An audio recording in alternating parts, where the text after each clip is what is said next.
الحمد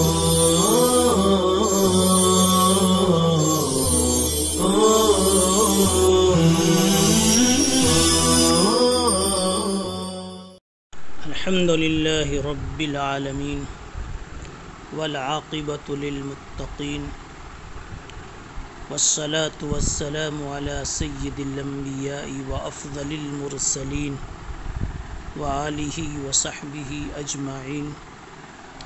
أما بعد، باب ما جاء في لحوم الحمر الأهلية. وبه قال حدثنا محمد بن بشار قال حدثنا عبد الوهاب الثقفي عن يحيى بن سعيد الأنصاري عن مالك بن أنس عن الزهري قال وحدثنا ابن أبي عمر قال حدثنا سفيان بن عيينة عن الزهري عن عبد الله والحسن ابن محمد ابن علي عن أبيهما عن علي رضي الله تعالى عنه قال نهى رسول الله صلى الله عليه وسلم عن متعة النساء زمن خيبر وعن لحوم الحمر الأهلية.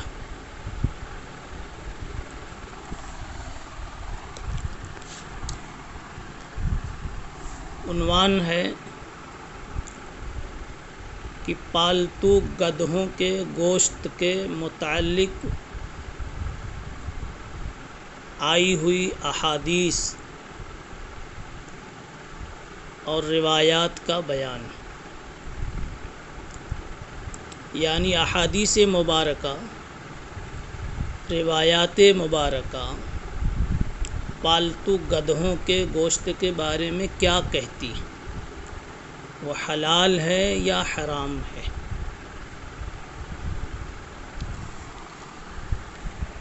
اس سلسلے میں گفتگو تو ابھی بعد میں کریں گے. سب سے پہلے پڑھی گئی حدیث کی سند دیکھ لیں. سند کے راویوں کو جاننے کے بعد پھر پیش کی ہوئی حدیثوں کا ترجمہ آپ دیکھ لیں. اس کے بعد مسئلے پر گفتگو کی جائے گی.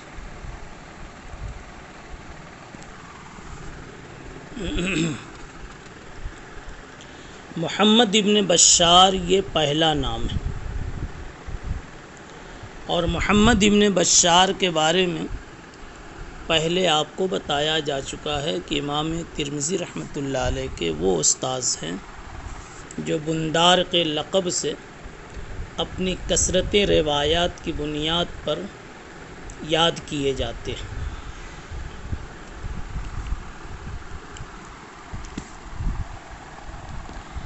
دوسرا نام ہے عبد الوہاب الثقفی.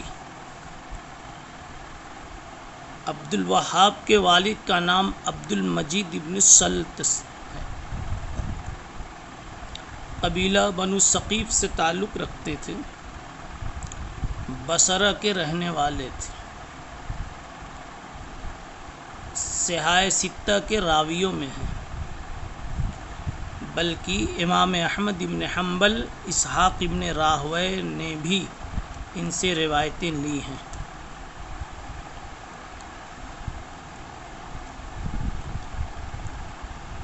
ابن معین نے ان کو ثقہ قرار دیا. ابن حبان نے بھی ثقات میں ان کا تذکرہ کیا. وفات سے 3 سال قبل ان کے حافظے میں کچھ تغیر ہو گیا تھا، اس لیے شاید بعض لوگ اس کی بنیاد پر ثقہ کہتے ہوئے بھی ضعف کا قول کرتے ہیں. جیسے ابن سعد نے ان کے بارے میں کہا ہے کہ کان ثقتن وفیہ ضعف.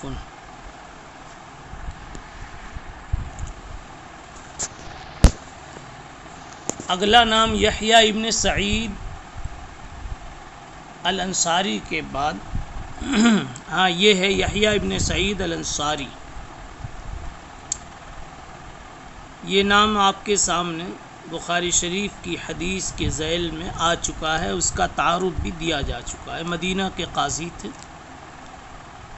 حضرت انس، سعید ابن مسیب، ابن زبیر وغیرہ سے یہ روایتیں لیتے ہیں، اور ان کے شاگردوں میں سفیان ثوری، سفیان ابن عیینہ، ابن شہاب زہری جیسے محدثین ہیں۔ ان کی وفات 145 میں ہوئی۔ محدثین ناقدین میں امام نسائی نے، ابو زرعہ رازی نے، ابو حاتم رازی، ابن حنبل نے، احمد ابن حنبل رحمہم اللہ نے ان کی توثیق فرمائی۔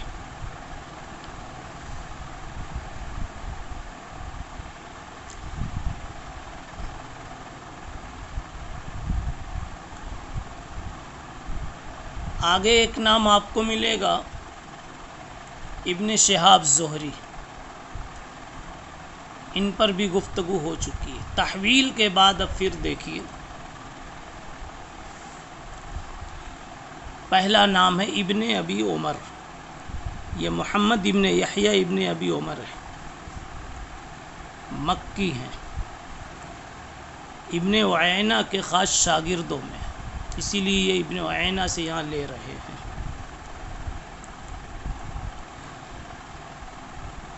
ابن حبان نے ان کی بھی توثیق فرمائی۔ امام ابو حاتم رازی نے ان کو صدوق کہا۔ حافظ نے تقریب میں ان کی وفات 243 میں بتلائی۔ اگلا نام ہے عبداللہ۔ یہ کون عبداللہ ہے؟ ان کی کنیت ابو ہاشم ہے۔ یہ دو بھائی ایک ساتھ آئے ہوئے ہیں، عبداللہ اور حسن۔ والد کا نام محمد ابن علی ہے، اور علی یہاں حضرت علی ابن ابی طالب ہے، اور یہ جو محمد ہیں یہ محمد ابن حنفیہ ہیں۔ محمد ابن علی سے یاد نہیں کیے جاتے، محمد ابن حنفیہ سے یاد کیے جاتے۔ ان کا تعارف بھی ترمذی جلد اول میں آپ کو دیا جا چکا ہے۔ تو گویا یہ حضرت علی کے بیٹے محمد کے بیٹے ہیں دونوں، عبداللہ اور حسن۔ تو عبداللہ اور حسن یہ دونوں حضرت علی کے پوتے ہوئے ہیں۔ عبداللہ کی کنیت ابو ہاشم بتلائی جاتی ہے، اور ان دونوں میں لوگوں نے تقابل کیا۔ کسی نے کہا کہ عبداللہ کی حیثیت حسن سے زیادہ اچھی تھی، کسی نے کہا حسن کی حیثیت عبداللہ کے مقابلے میں اچھی تھی۔ محمد ابن علی یہی محمد ابن حنفیہ ہیں جن کا بھی تذکرہ کیا، یہ بھی موثق ہیں، توثیق ان کی اصحاب رجال نے، بلکہ کہا گیا ان کے بارے میں لا نعلم احدا اسند عن علی عن نبی صلی اللہ علیہ وسلم اکثر ولا اصح مما اسند محمد بن الحنفیہ، یعنی حضرت علی کی مرفوع روایات کے نقل کرنے کے سلسلے میں ان سے زیادہ اور ان سے زیادہ صحیح اور ان سے زیادہ کثیر تعداد میں نقل کرنے والا کوئی دوسرا نہیں ہے۔ سن 80 میں ان کا انتقال ہوا۔ حضرت علی ابن ابی طالب صحابی رسول صلی اللہ علیہ وسلم، علی ابن ابی طالب ابن عبد المطلب ابن ہاشم، کنیت ابو الحسن، بعثت نبوی سے 10 سال پہلے پیدا ہوئے تھے۔ رسول اللہ صلی اللہ علیہ وسلم کی گود میں ہی سمجھیے آپ کی پرورش ہوئی۔ بچوں میں سب سے پہلے اسلام لانے والے آپ،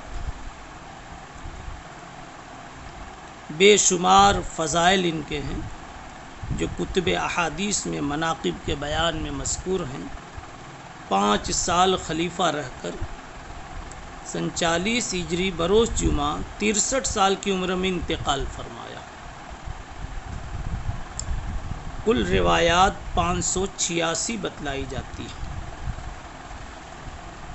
اب ذرا مضمون پر دھیان دیجیے۔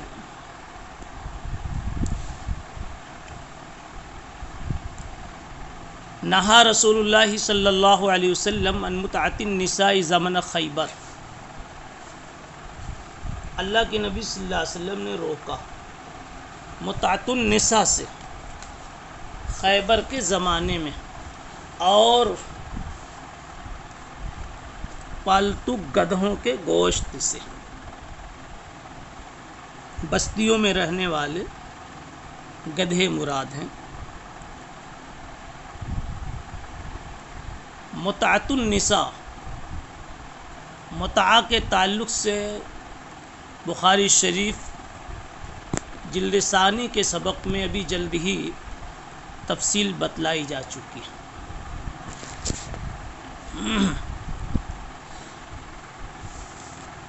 گدھوں کے گوشت کا کیا حکم ہے؟ ائمہ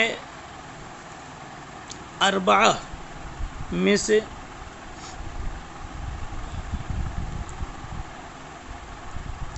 تین کے نزدیک، یعنی امام ابو حنیفہ، امام شافعی اور امام احمد بن حنبل، ان تینوں حضرات کے نزدیک تو بلا شبہ گدھے کا گوشت حرام ہے، گدھا کھانا حرام۔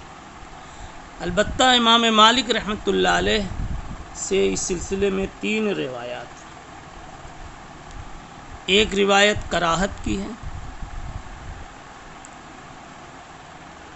ایک روایت حرمت کی بھی ہے، اور ایک روایت پھر حلت کی بھی ہے۔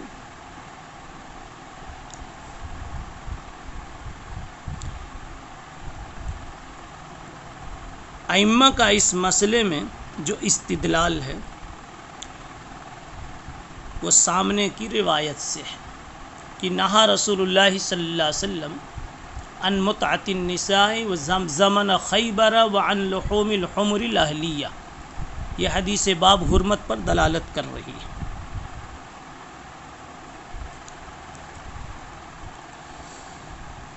دوسری دلیل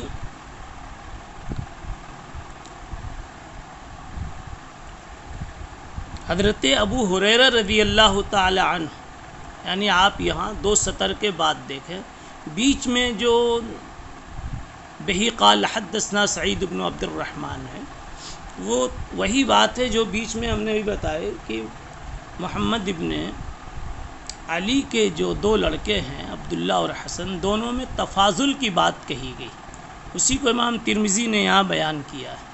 بہی قال حدثنا سعید بن عبد الرحمن المخزومی قال حدثنا سفیان عن الزہری عن عبداللہ والحسن ابن محمد ابن علی قال زہری وکان ارضاہما الحسن ابن محمد،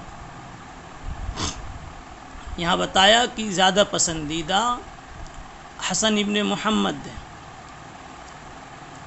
اور سعید ابن عبد الرحمن کے علاوہ دوسرے لوگوں نے کچھ نقل کیا ابن عوینہ کے حوالے سے کہ زیادہ پسندیدہ عبداللہ ابن محمد ہے۔ اب دوسری حدیث جو آ رہی ہے وہ ہے یہ حضرت ابو ہریرہ والی، ان رسول اللہ صلی اللہ علیہ وسلم حرم یوم خیبر کل ذی ناب من السباع والمجسمہ والحمار الانسیہ، نبی پاک صلی اللہ علیہ وسلم نے حرام کر دیا جنگ خیبر کے موقع پر ہر کچلی دار درندے کو اور ہر مجسمے کو اور پالتو گدھے کو، یہ سب تینوں چیزیں حرام ہیں، پالتو گدھا اور وہ درندہ جو کچلی دار یعنی کہ جو چیڑ پھاڑ کرنا جس کا مزاج ہے، جس کی طبیعت ہے سبع میں سے، اور مجسمہ جسوم سے بنا ہوا ہے۔ اور جسوم کہا جاتا ہے جانور کے بیٹھنے کو، مجسمہ جس کو بیٹھایا گیا۔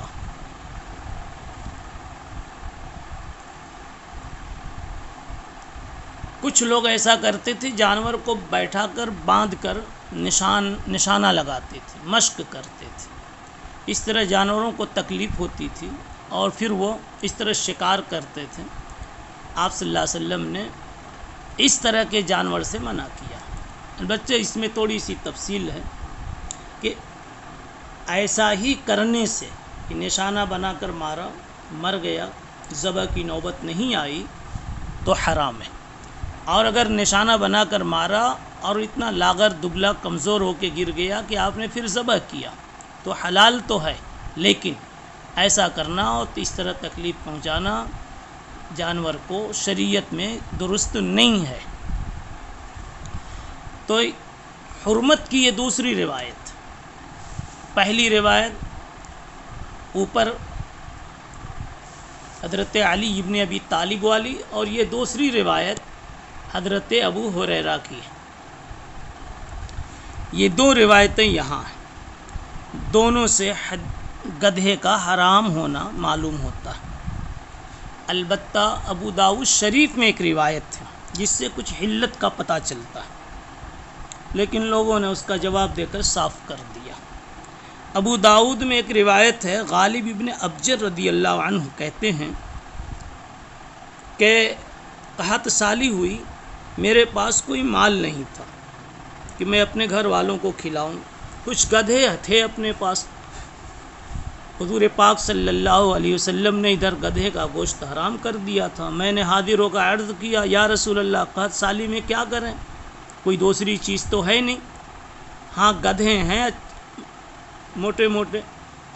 آپ نے فرمایا گدھوں کا گوشت تو حرام ہے، لیکن جاؤ تم اتیم اہلک من سمین حمورک، اپنے موٹے گدھوں میں سے اپنے گھر والوں کو کھلا دو۔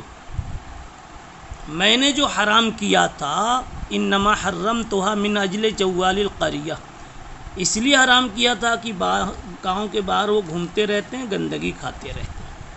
اس سے پتہ یہ چلتا ہے کہ اجازت، کھانے کی اجازت ملی، لیکن آپ ترجمہ سنتے ہی اور خلاصہ سنتے ہی آپ سمجھ گئے کیا کہ یہ اجازت اس قحط سالی کی پریشانی کی وجہ سے تھی، عام حالات میں نہیں تھی، اور ضرورات تبیح المحظورات کا قاعدہ معلوم ہے۔ حافظ ابن حجر نے اصابہ میں فرمایا کہ اس حدیث کی سند میں تو بہت اختلاف ہے۔ لو بھائی، ایک بات یہ بھی ہے، اگر اس سے علت کا کسی قدر سراغ بھی لگا تو سند میں اختلاف بہت ہے۔ نیز حافظ نے فتح الباری میں فرمایا کہ اس کی سند ضعیف ہے، اور یہ جو ترمذی، امام ترمذی رحمہ اللہ نے جو سند پیش کی ہے، یہ سندیں معتبر ہیں۔ ان کے مقابلے میں، احادیث صحیحہ کے مقابلے میں، یہ ضعیف السند روایت کیسے کوئی پیش کر سکتا ہے؟ نیز سب سے خاص بات یہی ہے کہ یہ تو بھکمری کی وجہ سے اجازت تھی، اور رہ گئی بات گندگی کی علت کو بتانا کہ علت گندگی کھانے کی وجہ کا کھانا یہ علت ہے، تو ایک عام وجہ ممانت آپ صلی اللہ علیہ وسلم نے پیش فرما دی ہے۔ بہرحال اس سے یہ لازم نہیں آتا، اس روایت سے قطعاً یہ ثابت نہیں ہوتا کہ گدھے کا گوشت حلال ہے۔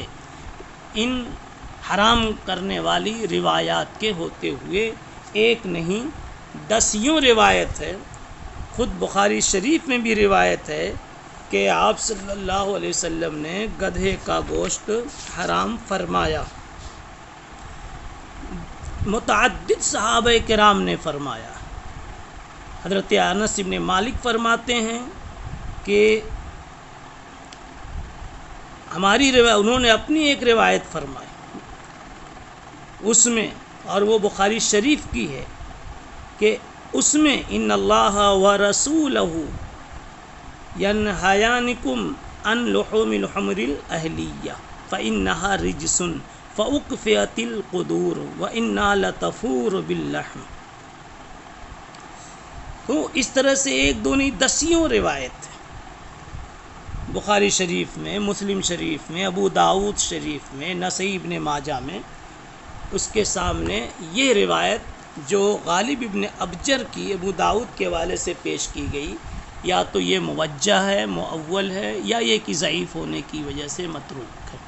وفی الباب عن علی و جابر والبراء و ابن ابی اوفا و انس والارباد ابن ساریۃ و ابی ثعلبۃ و ابن عمر و ابی سعید۔ خود فرما رہے ہیں امام ترمذی اتنے سارے صحابہ کرام سے بھی روایت، ھذا حدیث حسن صحیح وروى عبد العزيز بن محمد وغيره عن محمد بن عمرو هذا الحديث وانما ذكروا حرفا واحدا، ہر ایک نے ایک ہی بات بیان کی ہے، نہا رسول اللہ صلی اللہ علیہ وسلم کل ذی ناب من السباع، آپ صلی اللہ علیہ وسلم نے ہر ایسے جانور کو جو کچلی دار ہو، درندہ ہو، اس کو حرام کیا ہے۔ سبحان اللہ بحمدہ، سبحان اللہ العظیم۔